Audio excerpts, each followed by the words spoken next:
ప్రశాంతమైన గడ్డి మైదానంలో పొడవాటి చెట్లు, రంగుల పూలతో చుట్టుముట్టిన చోట బ్రూనో అనే ఒక కుందేలు ఉండేది.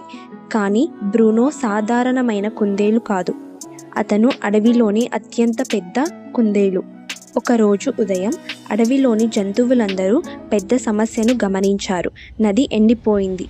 పక్షులు, జింకలు, చిన్న చీమలు కూడా ఆందోళన చెందాయి. నీళ్లు లేకుండా చెట్లు ఎండిపోతున్నాయి. అడవి మళ్ళీ ఆనందకరమైన స్థలంగా ఎప్పుడు మారుతుందో అని ఎదురు చూస్తున్నారు.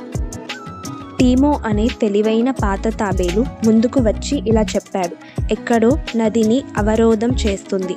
దాన్ని చూసి సమస్యను పరిష్కరించగలిగే శక్తివంతమైన, ధైర్యవంతమైన ఎవరో వెళ్ళాలి అని చెప్పింది.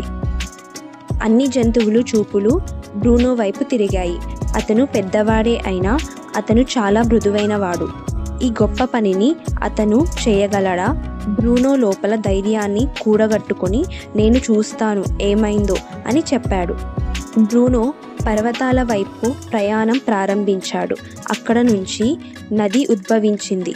మార్గమధ్యంలో అతనికి అనేక సమస్యలు ఎదురయ్యాయి. ఒక పెద్ద చెట్లు మార్గం అడ్డుకుంది.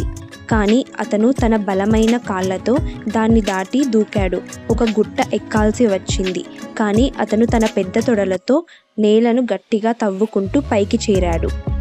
గంటల తరబడి ప్రయాణించిన తరువాత బ్రూనో నది ఉద్భవించే ప్రదేశానికి చేరుకున్నాడు. అతను చూస్తే కొండపై నుండి పెద్ద రాళ్ళు జారిపడి నది మార్గాన్ని పూర్తిగా మూసివేశాయి. బ్రూనో రాళ్లను తొలగించడానికి ప్రయత్నించాడు. కానీ అవి చాలా భారంగా ఉన్నాయి.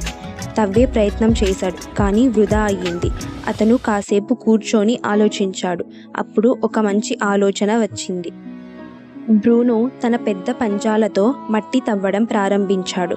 కొద్ది గంటల తర్వాత చిన్న నీటి దార తొలగింది.